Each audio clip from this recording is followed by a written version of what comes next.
بسم اللہ الرحمن الرحیم۔ ناظرین، ہمارا موضوع جو گزشتہ سے پیوستہ ہے، دعوت میں حکمت کی اہمیت، اور میں یاد دلا دوں آپ کو کہ اللہ رب العزت نے فرمایا کہ ادعو الی سبیل ربک بالحکمت والموعظۃ الحسنہ، اپنے رب کے راستے کی طرف دعوت دینا حکمت اور بھلی نصیحت کے ساتھ۔ اور اللہ کے رسول صلی اللہ علیہ وسلم نے فرمایا تھا کہ حکمت مومن کی کھوئی ہوئی میراث ہے، جہاں بھی ملے وہ اس کو لے لینے کا، جس سے لے رہا ہے اس سے زیادہ حقدار وہ خود ہے، اس کی اپنی تھی۔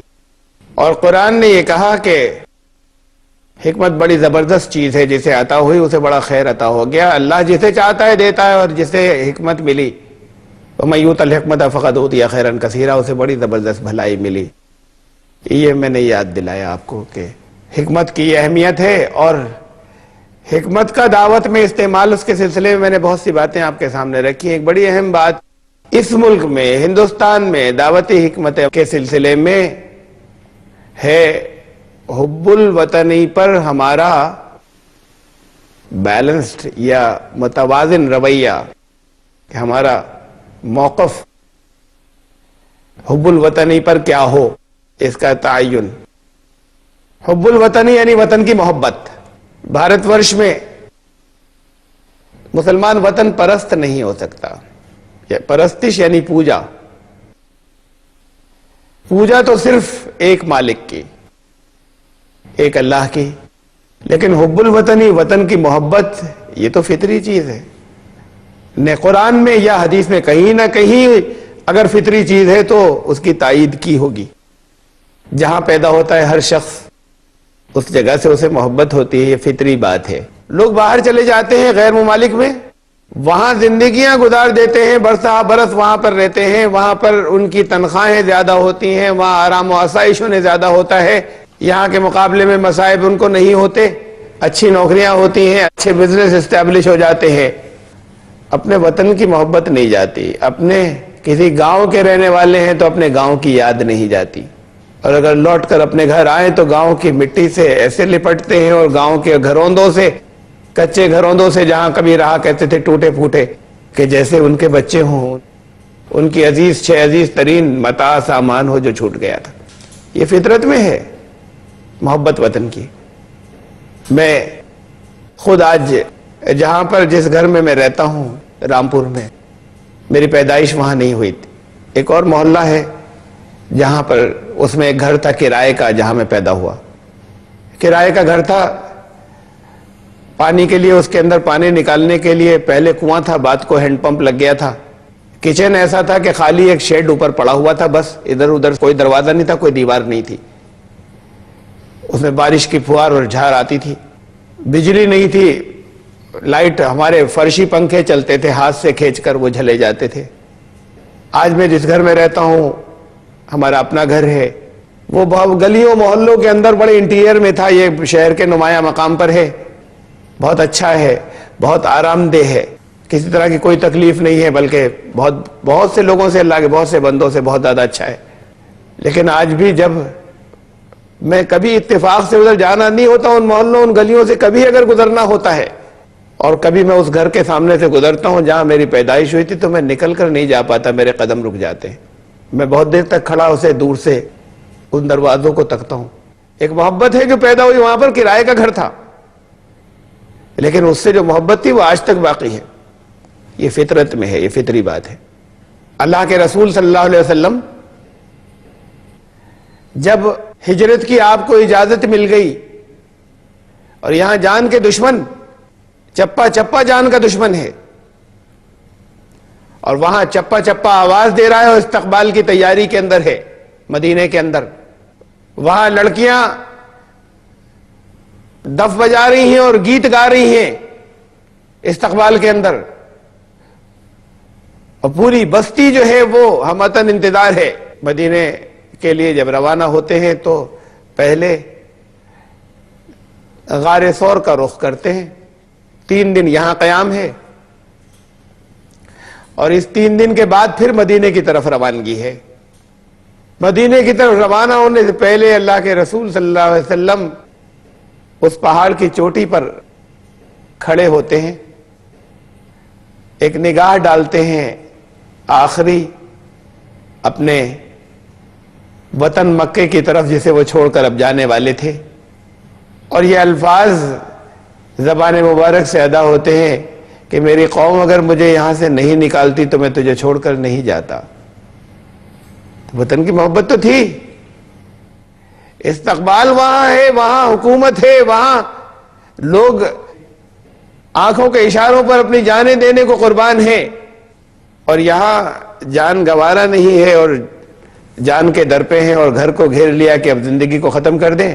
اس کو چھوڑ کر جا رہے ہیں اور وہاں جا رہے ہیں قدردانوں کے اندر، وطن کی طرف منہ کر کے کہہ رہے ہیں کہ اگر میری قوم مجھے نکالتی نہیں تو میں جاتا نہیں۔ وطن کی محبت تو ہے، وطن کی محبت فطری بات ہے، اور فطرت انسان کی فطرت میں ہے، اور اسلام دین فطرت ہے، تو وطن کی محبت اس کو الگ اسلام سے نہیں کیا جا سکتا۔ یہاں بڑی اہمیت خاص ہر ملک کے اندر ہے، دنیا کا کوئی خطہ اور کوئی ملک ایسا نہیں ہے جہاں پیٹریوٹزم کی اہمیت نہ ہو، لیکن یہاں تو پوجا کرتے ہیں ہندوستان میں۔ تو ایک بات اور خاص طور سے اس پس منظر میں یا ہندوستانی پس منظر میں جہاں راشٹر اور دیش کی پوجا ہوتی ہے، وہ بڑا ضروری ہے ہمارے دعوت کا کام کرنے والوں کے لیے کہ وہ محبت کے ساتھ میں، طنز کے ساتھ میں نہیں، اپنے غیر مسلم بھائیوں کے سامنے رکھیں کہ یہ راشٹر جس کی تم پوجا کی بات کرتے ہو، پوجا تو انسان تمہیں بھی نہیں کرنا چاہیے اور ہمیں بھی غیر اللہ کی، ہم بھی اس سے محبت کرتے ہیں، لیکن اس کو اس دیش کا روپ اور اس راشٹر کا درجہ دینے والے مسلمان ہیں۔ یہ ملک اتنا بڑا ملک تاریخ میں کبھی نہیں تھا جتنا بڑا ملک مسلمانوں نے دیا۔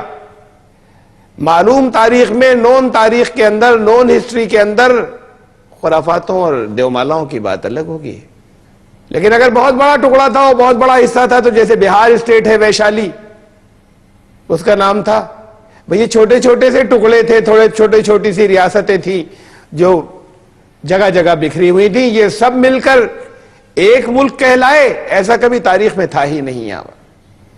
اس کو ایک ملک انہوں نے بنایا جنہیں یہ آپس میں نفرتیں بڑھ گئیں، غلط فہمیاں آپس میں پیدا ہو گئیں، جنہیں یہ آکرمن کاری کہنے لگے، حملہ آور کہنے لگے، جنہیں حملہ آور کہتے ہیں۔ انہوں نے یہاں پر آنے کے بعد اس ملک کو اپنا وطن بنایا، یہاں بیٹھ کر افغانستان پر حکومت کی، افغانستان میں بیٹھ کر یہاں پر ہندوستان پہ حکومت نہیں کی، یہاں سے مال لوٹ کر افغانستان نہیں لے گئے، افغانستان کا مال یہاں آیا۔ لیکن برٹشرز نے بھی یہاں پر حکومت کی، لیکن برٹشرز یہاں کا مال، یہاں ان کا کنٹریبیوشن بھی ہے اس ملک کے لیے، ان کا بھی ہے، جو بات حق کہنا چاہیے۔ انہوں نے تو یہاں کی دولت برطانیہ پہنچائی، مسلمان جو اس ملک میں آئے انہوں نے اسی کو اپنا وطن بنایا، کسی اور جگہ دولت نہیں پہنچائی، کسی اور جگہ ان کی کوئن نہیں بیٹھی ہوئی تھی یا مہاراجہ نہیں بیٹھے تھے کہ یہاں کی دولت وہ وہاں پر ٹرانسفر کر رہے ہوں۔ اور انہوں نے یہاں پر یہ جو چھوٹے چھوٹے سے ٹکڑے تھے، راجوں اور رجواڑوں کے، چھوٹی چھوٹی سی جو ریاستیں تھیں، ان سب کو اکٹھا کرنے کے بعد، ہاں لڑائیاں تو ہوئیں اور فتح تو کیا، لیکن اس کے بعد وہ پھر پورا ایک ملک جو بنا، جسے آج دیش کہتے ہیں، جسے آج راشٹر کہتے ہیں، یہ مسلمانوں کی دین ہے۔ اس سے پہلے کبھی یہ دیش نہیں تھا، کبھی ایک پورا راشٹر نہیں تھا ہسٹری میں، تاریخ میں۔ اور جتنا بڑا دیش انہوں نے دیا تھا اور جتنا بڑا راشٹر انہوں نے دیا تھا، اتنا بڑا دیش اور اتنا بڑا راشٹر آج نہیں ہے۔ ان کو اگر واپس بھی جوڑ دیجئے تو اس سے بھی بڑا دیش دے کر گئے تھے وہ تو، جس کی سرحدیں برما سے لے کر افغانستان تک تھی، برما بھی شامل تھا، اس میں افغانستان بھی شامل تھا۔ یہ اتنا بڑا دیش دیا تھا، بعد کو پھر اس کا وبھاجن ہوا اور ٹکڑے ہو گئے اور دوسروں نے کیے۔ تو مسلمانوں نے ٹکڑے نہیں دیے تھے، ٹکڑوں کو جوڑ کر دیش دیا تھا۔ برٹشرز نے اس کے بعد کو ٹکڑے کیے، اور جو مسلمانوں کے پیسے پہلے آنے والے تھے انہوں نے کبھی اس کو ایک بنایا نہیں۔ تو جنہیں راشٹر سے محبت ہے، جنہیں دیش سے محبت ہے، ان کے سامنے اس پہلو کو محبت سے رکھا جانا چاہیے، یہ ضروری ہے۔ اب میں پھر دوبارہ اس طرف وطن کی محبت کی طرف آتا ہوں، حب الوطنی۔ میں نے ابھی بتایا، کہا تھا کہ یہ نیچر میں ہے، یہ اسلام کے مطابق ہے۔ ایک اصول ہے اسلام کا کہ اپنے جو تمہارے قریب ترین قرابت دار ان کا حق زیادہ ہے دور والوں کے مقابلے میں. وہ پڑوسی چاہے خون کے ہوں، خون کے اعتبار سے اقربا ہوں، رشتہ دار، اور وہ چاہے ڈسٹنس اور فاصلے کے اعتبار سے قریبی ہوں پڑوسی. میرے لیے دنیا کی تمام عورتیں، اور میرے لیے نہیں سب کے لیے ہونا چاہیے، دنیا کی تمام جتنی بھی لیڈیز ہیں ان سب کے رائٹس برابر، حقوق یکساں. ہمارا قانون کہتا ہے، وہ قانون کی نظر میں سب برابر، ہم سب کے نزدیک بھی برابر. لیکن میری ذات کے لیے، میرے پرسنلی، میرے لیے میری ماں کا جو درجہ ہے، میری ماں کے جو مجھ پر رائٹس ہیں، ان کے جو مجھ پر ادھیکار ہیں اور حق ہیں، وہ دنیا میں کسی اور لیڈی، کسی اور عورت، کسی اور مہیلا کے نہیں ہیں. قانون کی نظر میں سارے پروش برابر. لیکن میرے لیے، میری ذات کے لیے میرے باپ کے جو مجھ پر حق ہے، جو میرے باپ کے، میرے پتا کے جو مجھ پر ادھیکار ہیں، وہ دنیا میں کسی اور پروش اور کسی اور مرد کے نہیں ہیں. اور پھر اسلام یہ اصول دیتا ہے کہ جتنا تمہارا قریبی اور خون کے اعتبار سے جتنے تمہارے عزیز اور رشتہ دار ہیں، ان کے حق ان کے مقابلے میں زیادہ ہیں جو دور کے عزیز ہیں اور دور کے رشتہ دار ہیں. تو جتنا خون کی قربت زیادہ ہے اتنا حق زیادہ ہے، اور جتنا دور ہوتے چلے جاتے ہیں، رشتے دور ہوتے چلے جاتے ہیں، اتنا حق کم ہوتا چلا جاتا ہے. یہ تو خون کی قرابت داری تھی. یہی جغرافیکل پڑوس کے لیے بھی ہے یہی بات، جغرافیکل نیبرہڈ کے لیے بھی یہی بات ہے. پڑوسی کا اتنے زیادہ اس کے ساتھ میں حسن سلوک کی تاکید کی اسلام نے، نبی کریم صلی اللہ علیہ وسلم نے اتنے زیادہ حقوق اور اتنے زیادہ رائٹس بتائے. رسول اللہ صلی اللہ علیہ وسلم فرماتے ہیں کہ مجھے یہ گمان ہونے لگا حضرت جبریل جو احکامات لاتے تھے کہ کہیں اب شاید بس اس کی کثر رہ گئی، شاید یہ بھی آنے والا ہو کہ وراثت میں، انہیریٹنس کے اندر بھی پڑوسی کو حصہ اور رائٹس دے دیے جائیں. اتنی زیادہ تاکیدات نبی کریم صلی اللہ علیہ وسلم فرماتے ہیں کہ پڑوسی کے حقوق کی حضرت جبریل کی معرفت آتی تھی. پڑوسی اگر بھوکا ہو، اس کے یہاں چولہا نہ جلے، تو چاہے آپ زکوٰۃ دے چکے ہو اپنے مال میں سے، ایمان کامل نہیں ہے اگر آپ نے پیٹ بھر کے کھانا کھایا. زکوٰۃ دے چکے، پھر روٹی حرام ہے، اور پھر آپ کی آمدنی جو ہے وہ ناجائز ہے، اور پھر وہ کھانا حرام ہے جو کھا لیا پیٹ بھر کر، اگر پڑوسی کے گھر چولہا نہیں جلا تھا، وہ بھوکا اگر رہ گیا. میرے لیے قانون کی نظر میں سارے انسان برابر، میرے شہر کے، میرے ملک کے. میری ذات کے لیے میرے پڑوسیوں کے مجھ پر جو حقوق ہیں، جو ادھیکار ہیں، وہ میرے اپنے شہر کے دوسرے لوگوں کے نہیں ہیں. پڑوسی کا حق زیادہ ہے، اسلام نے کہا ہے. قانون کی نظر میں سب برابر. اب اسی اصول کو قرابت داری کے، نیبرہڈ کے، بلڈ نیبرہڈ، جغرافیکل نیبرہڈ، ان دونوں کو، اسی قرابت داری کے قریب کے اصول کو اور آپ ایکسپینڈ کر دیجئے، آگے پھیلا دیجئے. یہ اصول کا نفاذ ہے، امپلیمنٹیشن ہے. اسی طرح اصول کو ایکسپینڈ کریے کہ اسلام یہ اصول دیتا ہے کہ جتنا قریب اتنا حق زیادہ. میرے اوپر میرے پڑوسی کے جو حقوق ہیں اتنے حق میرے اپنے شہر کے دوسرے لوگوں کے نہیں ہیں. اس اصول کو ہم اگر ایکسپینڈ کریں تو میرے شہر کے لوگوں کے جو میرے اوپر حق ہیں وہ دوسرے شہروں کے لوگوں کے نہیں ہیں. میری ذات کے لیے اور میری اپنی ذات کے لیے، میری اسٹیٹ کے، میرے صوبے کے جو میرے اوپر حق ہیں وہ دوسرے صوبوں کے اتنے نہیں ہیں. اور میری اپنی ذات کے لیے، میرے ملک کے، میرے دیش کے جو میرے اوپر حقوق ہیں وہ دوسرے دیشوں کے نہیں ہیں. یہ سیدھے سیدھے سے اسلامی اصولوں کا ایکسٹینشن ہے. یہاں اس ملک میں بڑا سینسیٹیو ہو گیا ہے یہ موضوع مسلمانوں کے کنٹیکسٹ میں، حب الوطنی کا، دیش پریم. میں نے پوجا تو حلق کر دی بات، میں دیش پریم کی بات کر رہا ہوں. یہ تاثر ایک بہت بڑے حصے کے ذہن میں قائم کر دیا گیا ہے. مسلمان میں دیش پریم نہیں ہے، مسلمان غدار ہے اس ملک کا. یہ بہت بڑے حصے کے ذہن کے اندر ٹھونس دیا گیا ہے. ایک عجیب، اسے ٹریجڈی کہیں یا ہنسنے کی بات کہیں، ایک عجیب سچویشن ہے. اسلام وبھاجن نہیں کرتا، اسلام کے نام پر ہوا تھا، اور نتیجہ یہ ہے کہ آج تک اسلام اس ملک کا قانون نہیں بنا جو اسلام کے نام پر ٹوٹا تھا.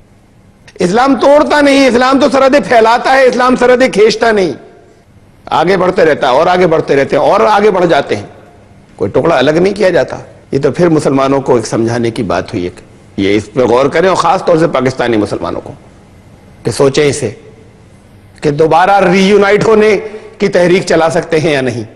لیکن میں ایک اور پہلو رکھنا چاہتا ہوں دعوتی نقطہ نظر سے، کہ دو واقعات ہیں جو میں رکھ رہا ہوں مثال میں۔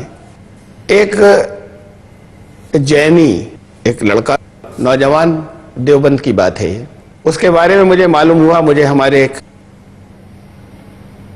ورکر ہیں، کارکن دیوبند سے، انہوں نے کہلایا کہ وہ اسلام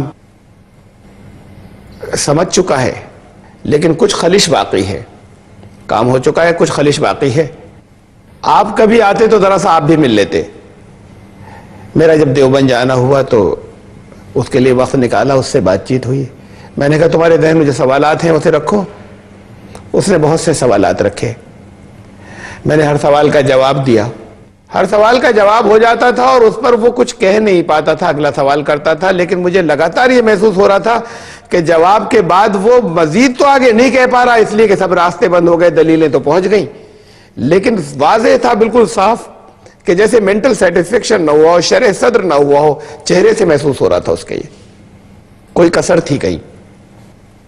بہت سے سوالات ہو چکے، تقریباً 1.5 گھنٹے تک اس نے کوشچنز کیے، میں نے جواب دیے۔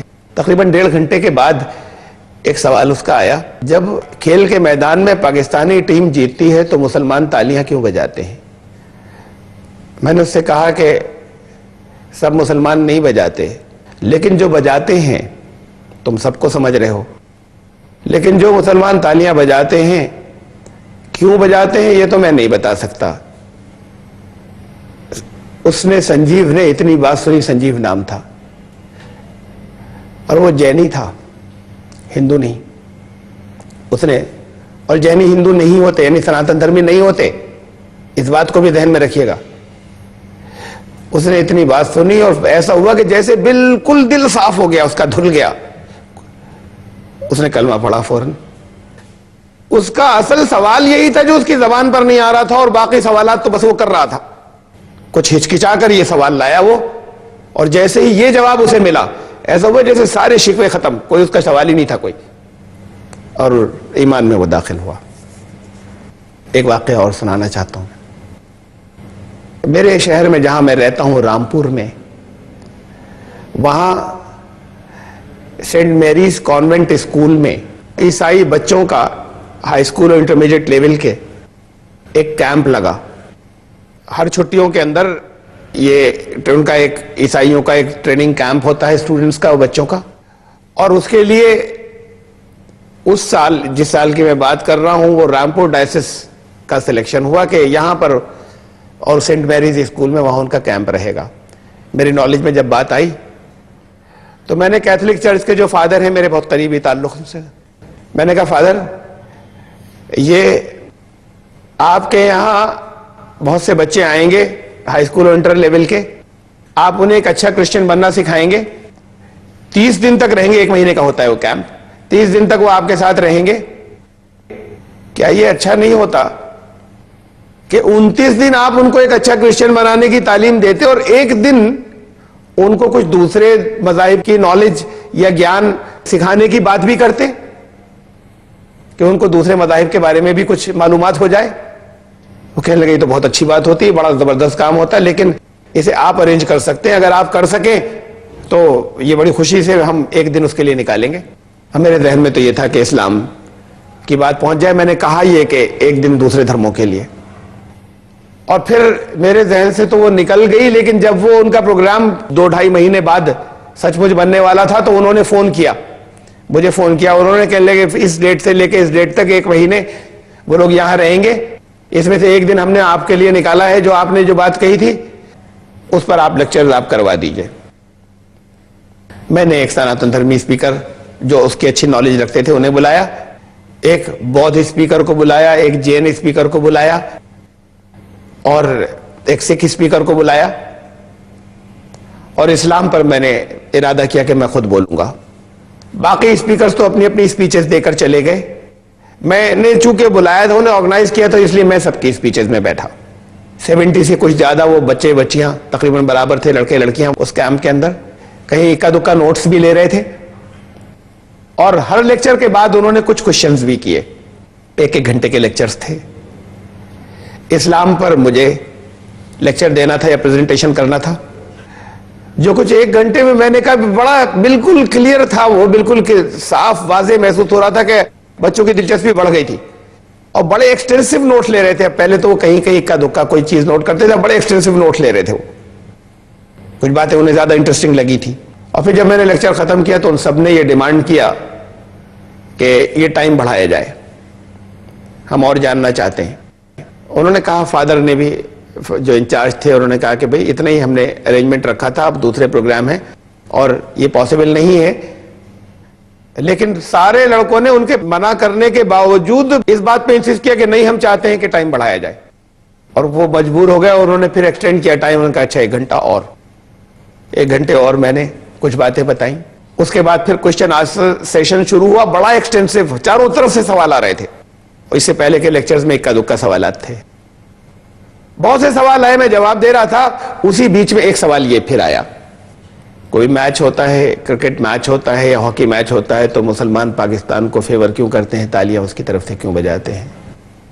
میں نے وہی جواب دیا جو سنجیو کو دیا تھا, اسپونٹینیس, یعنی بالکل ایسے کہ جیسے بے ساختہ کلیپنگ سٹارٹ ہو گئی. سب نے تالیاں بجا, بڑی دیر تک کلیپنگ ہوتی رہی, سب نے ایک ساتھ.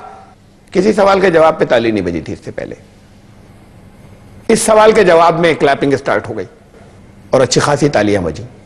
میں نے یہ مثال دی آپ کو, یہ کسی سناتن دھرمی کی نہیں, کرسچنز کی, کرسچن بچوں کی, اور وہ بھی نوجوان تھا. سنجیو جینی, سناتن دھرمی ہندو نہیں تھا.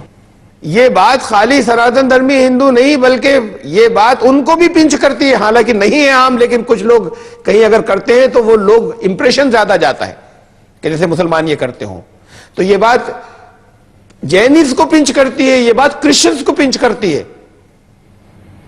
کہ یہ ایٹیچیوڈ تو درست نہیں ہے. سناتن دھرم ہندوؤں کو کتنی زیادہ کرتی ہوگی.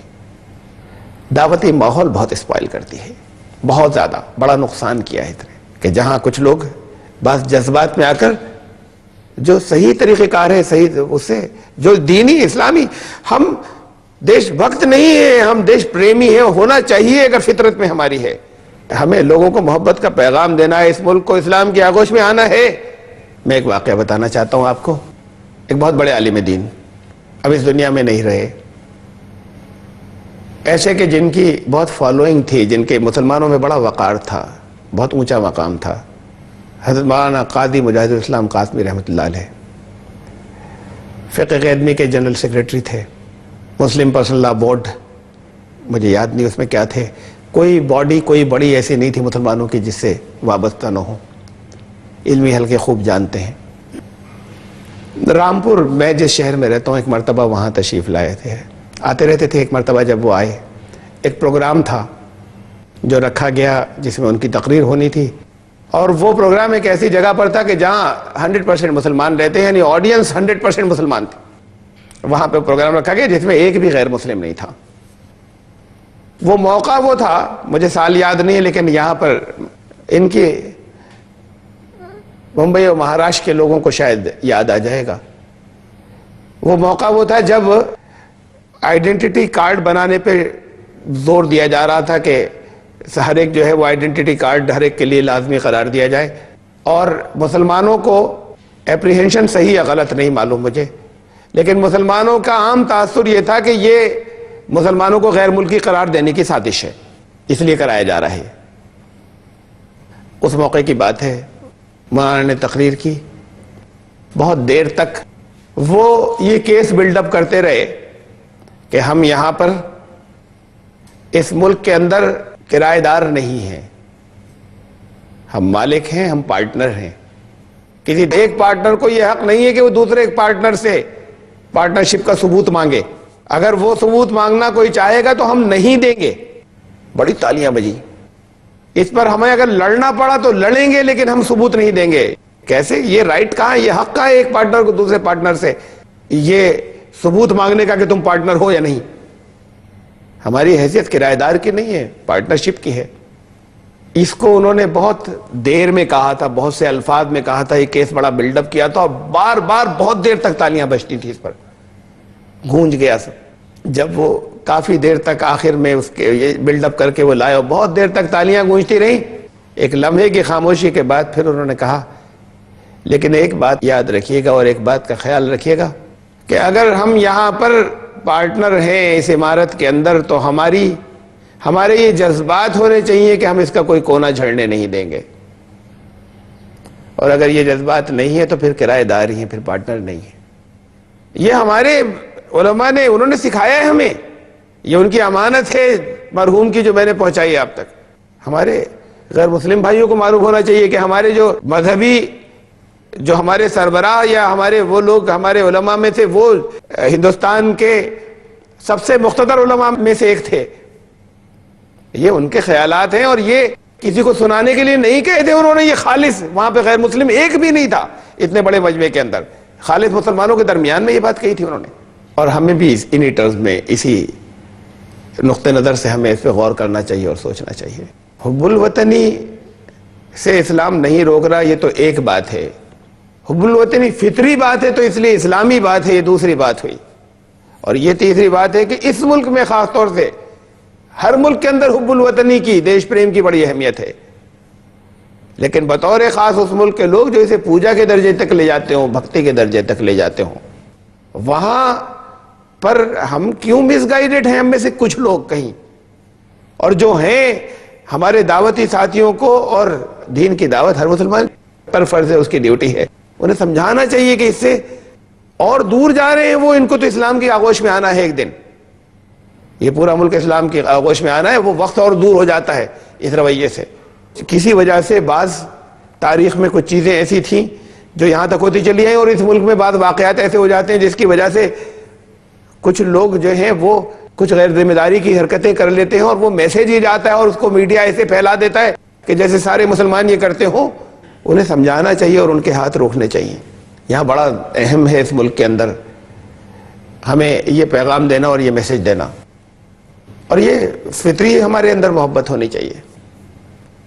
ایک بات اور بڑی دلچسپ ہمیں نظروں سے چوک جاتی ہے، ہمیں اپنے غیر مسلم بھائیوں کو بتانی ہمارے لیے ضروری ہے، ہندو بھائیوں کو خاص طور سے، کہ ان کے یہاں یہ ایک روایت چلی آ رہی ہے کہ یہ جو پاکستان بنگلہ دیش ٹوٹا، یہ ملک خالی یہ ملک اتنا سا نہیں تھا، بھارت کی سیمائیں خالی اتنی سی نہیں تھی، یہ تو بھرت کھنڈ تھا اسے کہ یہ لوگ کہتے ہیں۔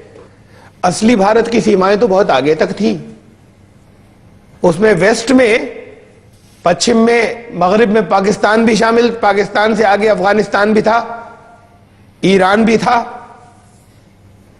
اور ایسٹ میں ہم چلتے ہیں تو یہ تو تھا ہی، شری لنکا اور بھوٹان اور تبت، یہ سب یہ تو تھا ہی۔ ہم پورب میں چلتے ہیں تو برما تھا، اور آگے بڑھتے ہیں تو انڈونیشیا اور ملیشیا اور تھائی لینڈ اور کمبوڈیا اور کوریا، یہ سب پرانے بھارت کے اندر شامل تھے۔ یہ ایک یہاں پر عام تصور ہے، حالانکہ کہیں نون ہسٹری میں کہیں نہیں ہے، معلوم تاریخ میں کہیں نہیں ہے، لیکن یہ عام عقیدہ ہے کہ بھارت کی سیمائیں، حدود اتنی دور تک تھیں، یہ سب اسی کے اندر تھا، کمبوڈیا اور کوریا اور انڈونیشیا، ملیشیا، تھائی لینڈ۔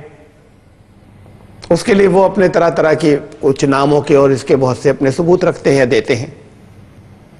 میں ان سے سوال کرتا ہوں، جگہ جگہ یہ موقع آیا، لیکن ٹوٹے کب وہ؟ وبھاجن یہ کب ہوئے؟ یہ بھارت سے الگ ٹوٹ ٹوٹ کے، ہندوستان سے الگ ٹوٹ ٹوٹ کر الگ دیش کب بنے؟ معلوم تاریخ میں تو نہیں ہے۔ تو اس کا مطلب اگر تھا ایسا تو بڑی پراچین بات ہے، بہت قدیم بات ہے، بہت پہلے کبھی ہوا ہوگا۔ اس سے پہلے کی اگر بات ہوگی تو یہ 1500 سال سے تو زیادہ پرانی بات ہے، 1500 سال سے تو پہلے کی بات ہے۔ اگر ہندوستان اور پاکستان یہ جو بنا، اگر تقسیم کرانے کے ذمہ دار اگر مسلمان تھے، چلیے ایک وقت کو مان لیتے ہیں مسلمان ذمہ دار ہوں گے، تو ہمیں یہ بتائیے کہ اس وقت تو مسلمان تھے نہیں جب کبھی برما ٹوٹا تھا، اس وقت تو مسلمان تھے نہیں جب کبھی انڈونیشیا ٹوٹا تھا، اس لیے کہ تاریخ سے پہلے کی بات ہے وہ۔ اگر وہ بھارت میں شامل تھا اور ٹوٹا تھا تو ہسٹری سے پہلے کی بات ہے، 1500 سال سے زیادہ پرانی بات ہے. تو اس وقت تو مسلمان تھے نہیں. یہ تو ابھی 1400 سال سے ہے، 1427 سال سے. تو انڈونیشیا جب ٹوٹا تھا، جب ملیشیا ٹوٹا تھا، جب تھائی لینڈ ٹوٹا تھا، جب کمبوڈیا ٹوٹا تھا، جب کوریا بریک ہوا تھا، ذمہ دار کون تھے؟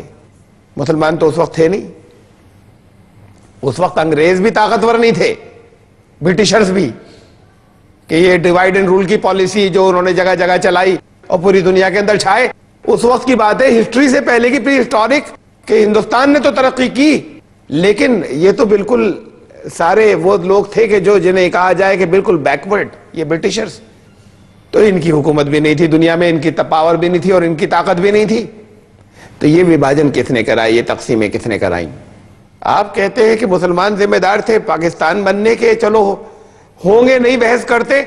یہ اتنے بڑے وبھاجنوں کے ذمہ دار کون تھا؟ نہ برٹشرز تھے نہ مسلمان تھے اس وقت. وہ تو پھر یہی ہندوستان کے لوگ تھے.